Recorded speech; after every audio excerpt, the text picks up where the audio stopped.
Yeah, so thank you very much and a very, very warm welcome here on behalf of the team. We are both happy and proud to be here together with you for the next 40 minutes. So with me, I have Christian Sørensen. Christian is head of our digital innovation and automation team, representing the business side. So Christian will be showing some real business cases during the session. And then I have Jonathan Selsing. Jonathan is our global data AI platform architect and will also during the session take us through some of the architectural details behind the setup that we'll be presenting for you here today. Jonathan works in digital data and IT, which is the part of the organization in Novo Nordisk that I'm also working with. My name is Thomas Larsen and I'm heading up platform engineering. Before diving into the more detailed session at hand, let's just have a brief look at Novo Nordisk, which is the company that we are working for. So Novo Nordisk was founded in 1923, which means that we have a little more than 100 years of history. And our purpose is to drive change to defeat serious chronic diseases. We built upon an heritage in diabetes, but we are also in other therapeutical areas such as obesity, cardiovascular disease, rare bleeding disorder, just to mention a couple of examples. The way we work is to pioneer scientific breakthroughs, and we wish to expand access to our medicines. And what ultimately drives us to come to work every day is ultimately to prevent or ideally actually to cure the diseases and the therapeutic areas in which we work. Our products are marketed globally across 170 countries. We have offices in more than 80 countries worldwide. Novo Nordisk employs more than 77,000 people on a global scale. And I think it's fair to say that for many colleagues working in Novo Nordisk, we are committed every day to provide better lives for the patients that we are here to serve. And we serve every day more than 45 million patients globally. Now let's just try briefly to have a look at a slightly detailed image of our value chain, and just to sort of give you a little context for the type of industry in which we work. So for us, innovation is about drug discovery and API, meaning an active pharmaceutical ingredient, a drug product for the patient that actually makes a change in the patient's respective lives. Now, bringing innovation forward all the way through to the patients on average takes 10 years from the early drug discovery and until we are ready to launch the product in the market. This is an industry average parameter. Only 1 out of 10,000 ideas in early research makes it all the way through to the market. And on industry average, it takes approximately $3 billion from an early drug discovery and until the drug reaches the patent. A very, very large part of this cost and time is absorbed as part of our clinical development processes, clinical trials. And a clinical trial is sort of a controlled study in a controlled population of patients where we are monitoring the efficacy and safety of that drug. And in particular, in late-stage clinical trials, in some of our therapeutic areas, it actually includes thousands of patients. And as part of this process, we generate millions of documents and millions of data points to be able to statistically prove the safety and the efficacy profile of the drug. Now, before moving into the next phases of production, which we have also a global manufacturing blueprint, whenever we launch a drug product in any given market, we also need to live up to local legislation. So legislation which is governed by the local authorities, and we need to be able to document that we adhere to that regulation. And we also, as a company, wish to ensure that we live up to our own high quality standards in everything we do. And when drugs leave our factory all the way through to the patients, we need to be able to document the full supply chain from factory all the way to the pharmacy. Whenever we wish to launch a new drug in the market space, we also need to have conversations with the authorities and experts, key opinion leaders, again, where we are trying to explain and document what the drug is doing for the patient population. And in part of that process, we receive a lot of different questions from the authorities, and in that case, we need across countries to provide prompt and consistent responses back to the authorities. And then, of course, what it's all about, which are the patients. The patients, they would typically interact with their medical doctors who prescribe our products. And we as a company, of course, have an interest in informing the medical doctors why we do believe that our drugs will drive better patient outcomes. And this is essentially why we are here to actually drive better patient outcomes to the benefits of the patients that we are here to serve. You can probably also sense that throughout this entire value chain, there's a huge amount of data and documentation that is being generated all the way through as we seek to launch innovation to the benefit of the patients. The space we are working in, there's a huge unmet need. There is a huge potential to improve patients' lives. And in order to do so, we need to accelerate our innovation. And now Christian will take us through some of the details as to how we've been working with our innovation in the clinical trial space. Over to you, Christian. Thank you, Thomas. So I guess looking at the sheer numbers here, never has there been more true that the patients are really waiting.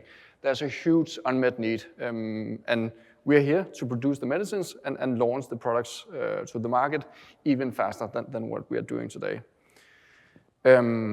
That also means that Novo Nordisk, for the past couple of years, have seen significant growth, what I would probably call a bit of a growth crisis when it comes to our dear employees working with the data. We've seen a hike in our clinical trial activity, which in R&D corresponds to our form of demand, hiking more than 25% for the last 2 years. Similarly, our employee base growing by more than 30%. And I'm sure it's true for all of you. Joining a new company, you have virtually no clue what's going on with your data. You don't understand it. That is also true in our case, meaning that we roughly have 30% of our employee base having limited understanding of our data.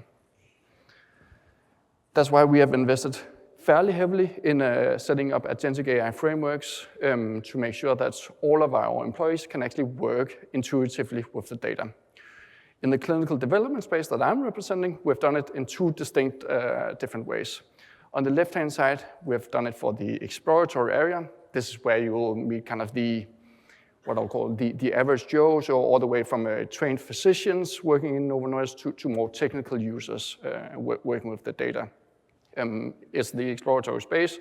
We call it secondary use of data. So when we have completed the trials, we make sure that we not only use the data or the patient data once, but we keep reusing it. Obviously adhering to the patient consent, making sure that we live up to the regulations. We're setting this up in a agentic AI framework where we have a agent as a manager, orchestrating between the different experts as we would do any exploratory analysis normally. So we have a governance expert making sure that we live up to responsible AI.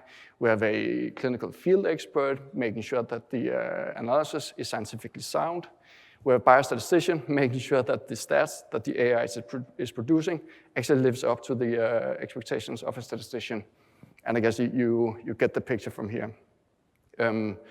We do this with these agentic AI frameworks to solve real-life models that could be to improve better disease understanding, inform future trial designs, or identify high responders within our patient populations. We've gone quite far. In a minute, I'll show you how we're doing it every day in Novo Nordisk. And then after that, we'll show you how we are going about it in the more regulated space. I can already now reveal it's a different beast. So we're taking more of a stepwise approach in the regulated space. This is for the primary space, so for a more technical user, where we do the analysis that we submit to our regulators. So with our FounData platform for the exploratory analysis, we ask the agentic AI framework first, to find the relevant data that the users are looking for. Secondly, the agentic AI framework curates the data, so it's prepared to visualize for the users. And again, these users can span all the way from trained physicians, not really acumen to the clinical data, to our biostatisticians who really know the data. And the users use these visualizations and insights to solve real-life problems. One of the examples that we're working on is a digital patient twin, meaning that we're able to reduce the burden on our patients in our clinical trials, making sure that they can actually get on active treatment over a placebo treatment. So if we just have a look at how it looks for the users when they land on the FounData platform, they're met with a few different options.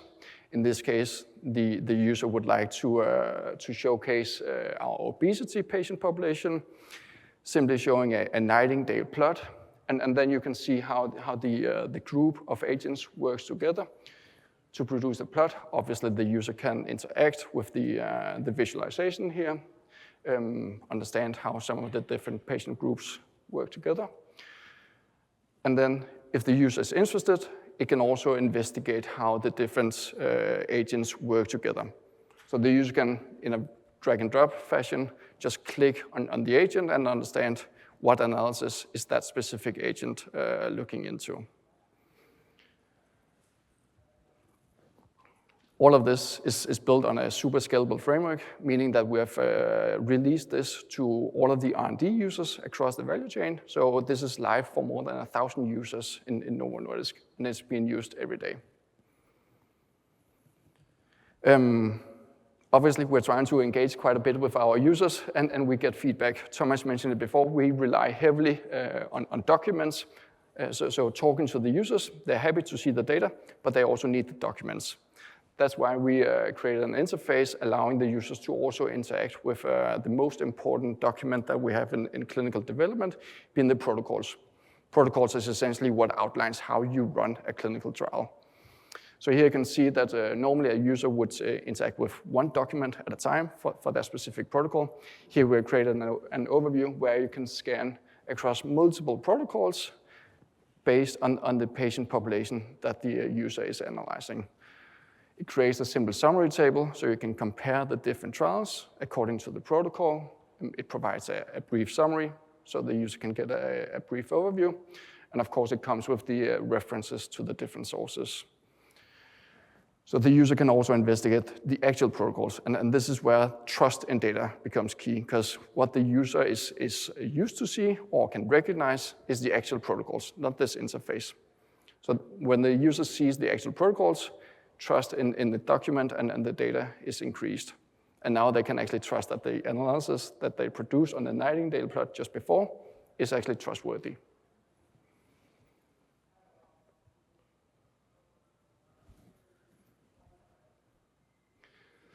Something which is really appreciated by the users. This was the exploratory part, so you could see this is more drag and drop like. Most of the users in Novo Nordisk and R&D can use this kind of setup. Moving into the more regulated space, where it's the more technical users, the trained statisticians, we've come far in the exploratory space. But moving into the regulated space is just a different beast. We have a heavily regulated setup and a strong responsible AI framework that we have to live up to internally in Novo. So to make sure that we live up to the GxP requirements, the most important element that we need to have in place is the foundation. Here we're using our Databricks foundation. Jonathan, in a few minutes, will walk us through how that is set up. But the most important part in our use case is that we have standardized tooling, we have standardized processes, and we actually have good documentation for it. That means that we can live up to the GxP requirements. On top of that, we have access to the usual suspects when it comes to large language models. So we have Claude, we have GPT, we have GitHub, you name it. This is then specified to the data sensitivity. So the models can only access the data that we specified for. and this is based on some classification categories. Using these models, we start building the agents. No magic in this. Where the magic comes, at least in a highly regulated space, is when we start using MCP. So the model context protocols has been a real game changer to us. It ensures that the outputs that we're asking from the models really is specified to what we have predefined in the protocols. And from a responsible AI perspective in a regulated setting, this is a true game changer and allows us to produce some reliable outputs. Building the agents, they also need to work together. Here we're using Microsoft's semantic kernel to make sure that it's actually well orchestrated, so it follows the flows that we have defined it for. And then, as we also saw in the exploratory space, these agents are different by nature. So we have an agent that is trained as a biostatistician. We have an agent that is trained as a data manager. We have a governance agent, you name it. These agents need to be able to speak the same language. Here we're using Google's agent-to-agent protocol to help make sure that they actually speak the same language. Let's have a look at how it works. So this is, bear in mind, this is for a slightly more technical user. So now we'll have a look how it looks in the user's normal IDE. So this is VS Code, where the user is asking the Copilot to set up an agent framework based on a standard analysis that the users run each and every day. You can see up here that the agent starts, and to live up to our internal requirements, we need to make sure that the human is kept in the loop. So throughout the analysis, and when it spins up agents, it's asked for approval from the user to start committing to the different feature branches. So you can see on the right-hand side here how it asks, and then it spins up a new agent on the top here. Again, throughout the analysis here, as the Copilot chews through the setup, it keeps documented to a README file, making sure that we have full traceability. And when we are 20 years later being asked by the regulators, how did we come to the conclusion, we actually have full documentation of the process of how we arrived at this output.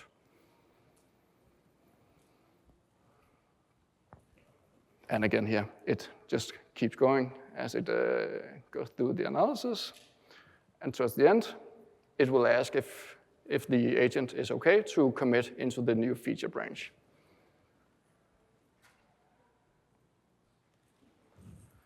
So this is something that is really appreciated by the statisticians that use this internally.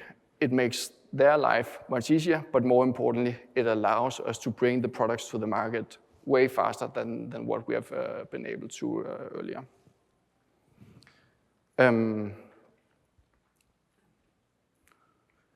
This is only possible because we have a fairly strong foundation.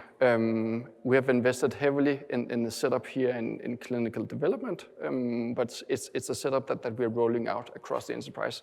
And Thomas will take us through how we're scaling this. Thank you very much. Thank you very much, Christian.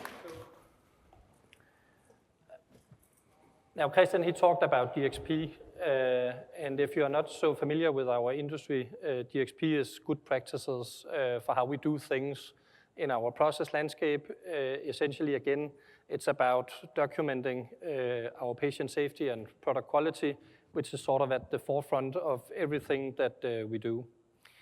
Now, being in the IT organization, when you see such powerful tools as the one demonstrated here by Christian, we, of course, have an interest in scaling this technology because it's not only in our drug development organization where it's very documentation-intense processes. And you can probably imagine that if you can automate all of these amounts of documents that we need to generate, we can significantly cut back on lead times. For instance, in the drug development phase that I spoke about in the beginning, the 10-year development time it takes from a drug discovery all the way until we are ready to launch a drug in the market.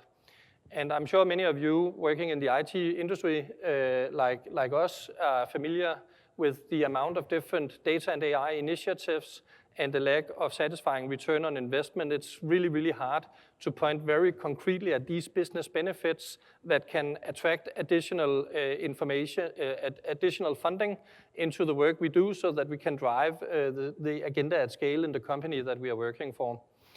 On top of this mix, you can add multiple hyperscalers that are providing infrastructure, applications, and algorithms that in different parts of the organization have different degrees of uptake, and where we as an IT organization, through our architecture, must ensure that all of this is coming together in a seamless experience for the end users, such as the folks that Christian is representing, because it is, at the end of the day, the changes in our process landscape, the change in end user behavior that drives change and optimization in the investments that we are making. And when we also talk about new technology and data, and with that products of data that we are serving upstream and downstream in our organization throughout the value chain, we have a very, very large interest in ensuring that what we serve is deemed trustworthy across the business side. And by that, whenever we try to launch a new product, whether it's a system or whether it is a data product, we always try to look at it again from the lens of the patient. So if we are building something, could that potentially introduce any risks on the patients or on the product quality? We also look at, will this change potentially have significant financial criticality that we need to adhere to? Or are there other significant business risks we must address, and where we as an IT organization need to ensure around these business risks, which we can only identify by understanding the change in the business process, we need to ensure that we are building a solid IT security control framework around everything we do, everything we serve, so that we are preventing these risks from materializing. And now I don't expect any of you to be industry experts after this session. That is perfectly fine. But in the early drug discovery phases, where we design molecules in silico, so essentially we use computer systems and massive compute calculation power, GPU in particular, to design new molecules. That is where we have an idea, an invention. And as I said, only 1 out of 10,000 make it all the way through to the market. But actually with the types of data that is generated, for instance, through clinical trial, if we can serve that within the organization to our research organization, where chemistry meets biology, we can actually accelerate our understanding around how the molecule responds in the human body. This can be simulated. And we can also understand the development within the disease with the treatment that we are trying to build as an organization, trying to innovate and bring forward to the patients.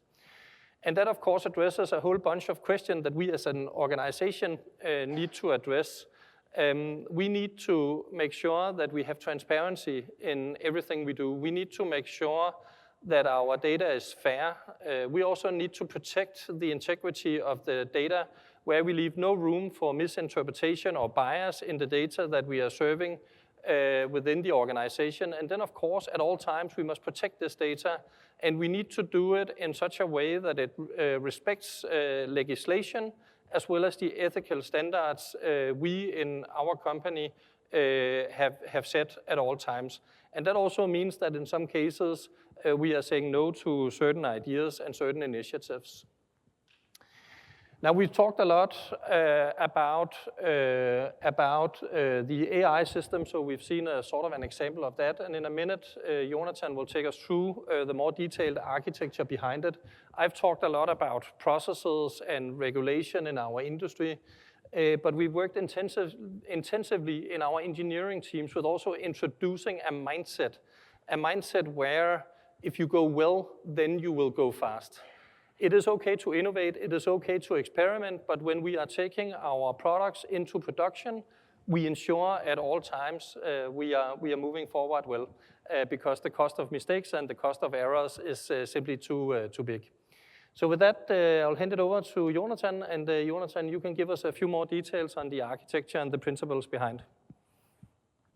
So I think here that Christian has presented on FounData is the top component. This is the last mile you get once you have your foundation in place. And I think Novo Nordisk as an organization, but I've seen that in many other places in the industry, is that we've seen a lot of proof of concepts, a lot of MVPs that use AI products or try to use modern analytics technologies for improved business outcomes. And proving a point can be relatively easy. Using some technology to prove a perspective or a business impact can be done with a relatively limited amount of resource by a small group of people. But what we've seen in our company is that this approach, where we try to do it little by a time by focusing on the top component, never really worked. In order for us to transform the company, not just in a specific area, but throughout the company, we had to take not one, but probably 2 steps back to kind of calibrate how do we think about data, how do we think about technology in a way that we make it scalable for the whole company. So AI is really the cherry on top. That's the last mile, and you can never get there in production if you don't have the foundation in place. And for us, the technology is Databricks that fills this gap. There we have a solution that I'll go through now that shows how this looks for us. And then just as important is the data content, because as everybody know, if you have crappy data, you're going to have a crappy AI model. And that's just how it is, right? So you can never compromise on these bottom components. It is always a longer path. So as Thomas also mentioned, Novo is sort of an old company, plus 100 years. So that also means that our IT system has a long history to it. That means we have systems that are 20 and 30 years old that are running already. That doesn't rhyme super well with modern agentic frameworks and this kind of thing. So 2 years ago, we took a step back and then we said, what do we need to change from a technology perspective in order to achieve our goals in this space, basically? And the first thing we sort of said is that let's design a new platform from bottom up with a couple of principles in mind that guide our implementation efforts. So the first one is data governance. That lies very close to our DNA. That means we will always protect our patient data, be respectful to our ethical obligations around patient consents, and ensure that the data component is high trusted and well governed. The second component is this data product mindset. So it's not sort of something you can take a data product stick and go beat your business with it. It's something that has to sort of come slowly through the proof of value that it generates. So this idea that suddenly data is no longer a side effect of an operational process. Data is really the point in itself for some projects.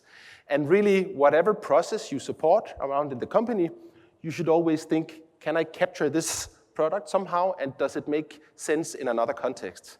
The example Christian showed, where the clinical trials, where we do the submissions towards the authorities, can also be used for other purposes within the consent given by the patients.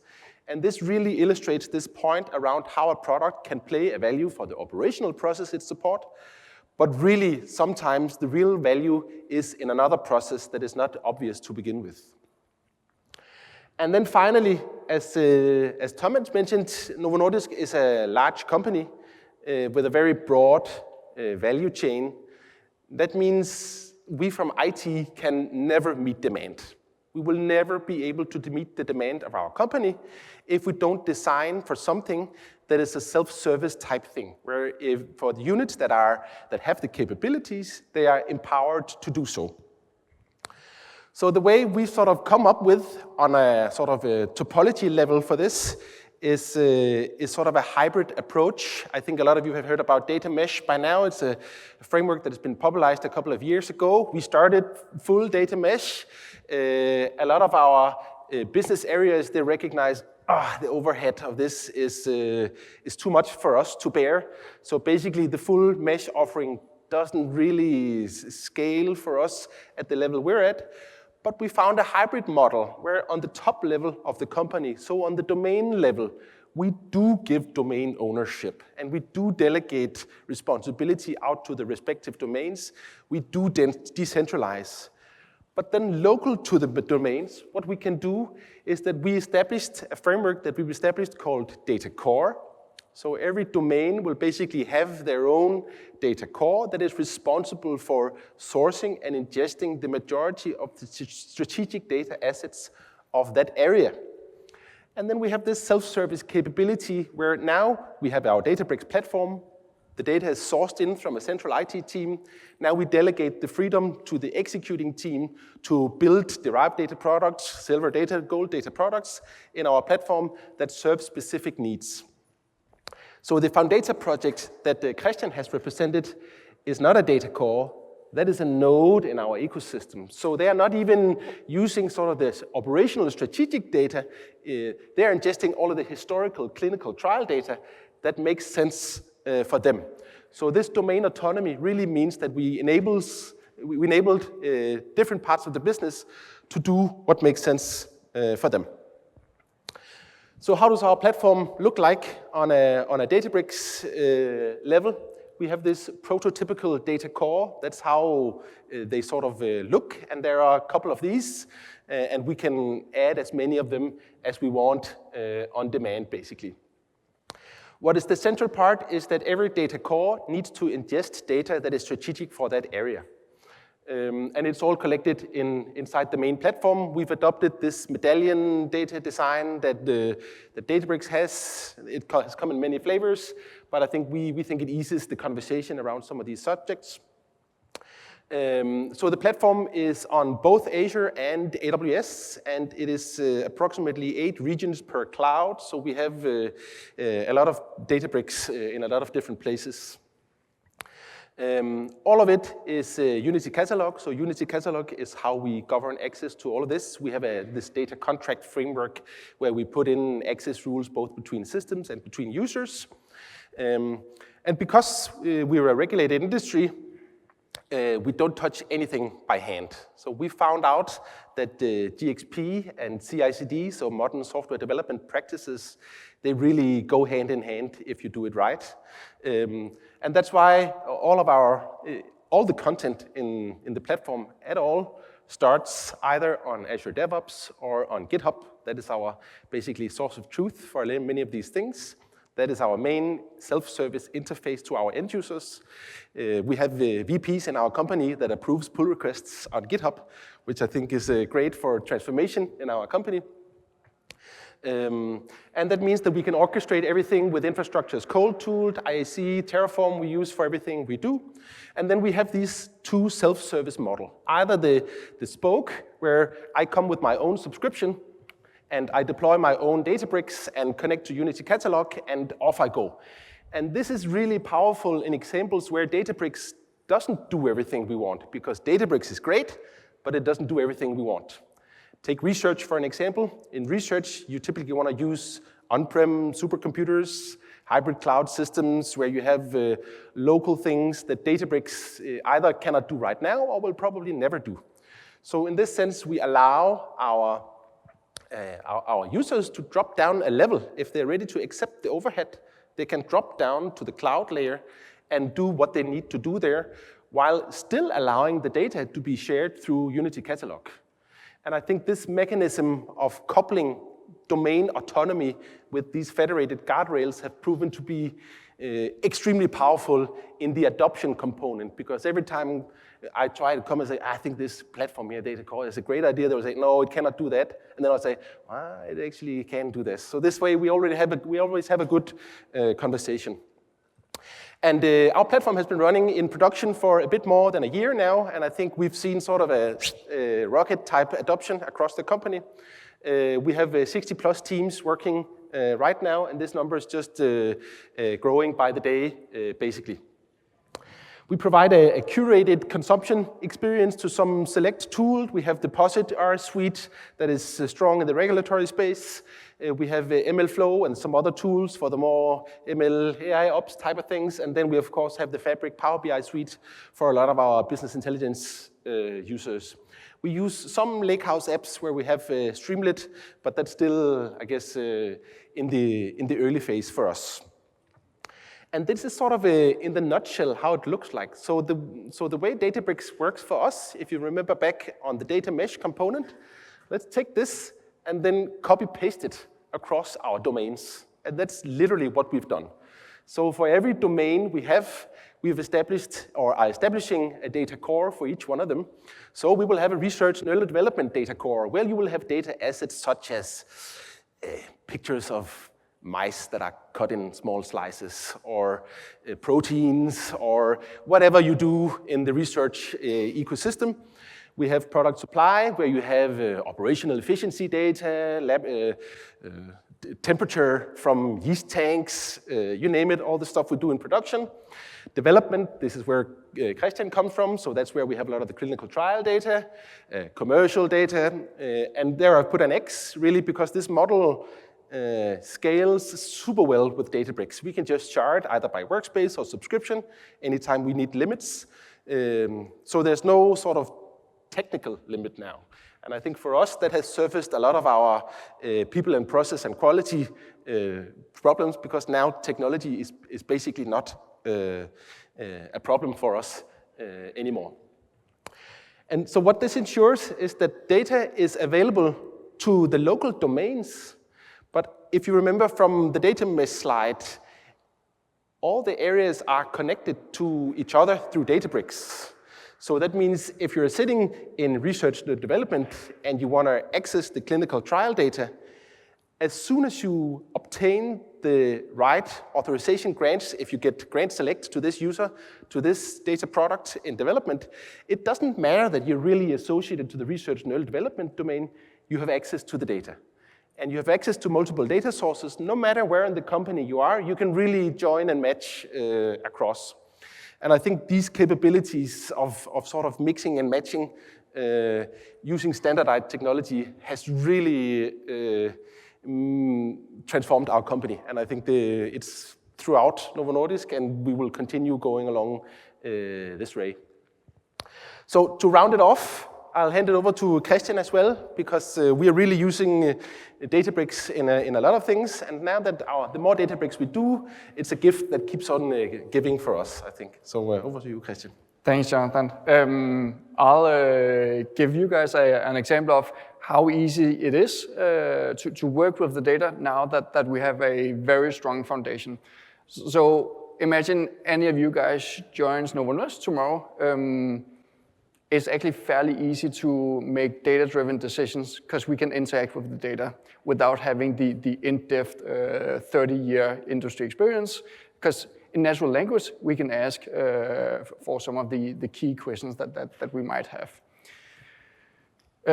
So just a brief overview of now we have gathered all of our patient data in one foundation. That means that I can visualize all of the patient data that we have in Novo Nordisk in a super simple overview. Now this is a public demo, so I blurred out the patient information. I hope that's okay, but I'm sure you get the picture. Having the data in front of you actually helps do more innovation for the patients.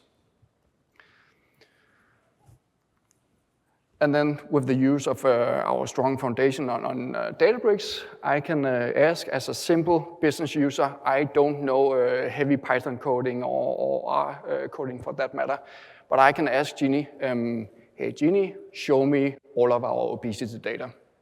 Genie goes into our data foundation, finds all of the trials we have ran within the therapeutical area of obesity. In my case, I might be interested in asking, all right, what are some of the side effects or adverse events that we observe in our clinical trials for obesity? Again, simply asking this question to Genie, it spits out the top 5 adverse events in seconds. For my specific use case, I might be interested in a subpopulation. So really drilling down deep into the, not just metadata, but the actual patient data, asking how does it look for, say, females above 30 years old.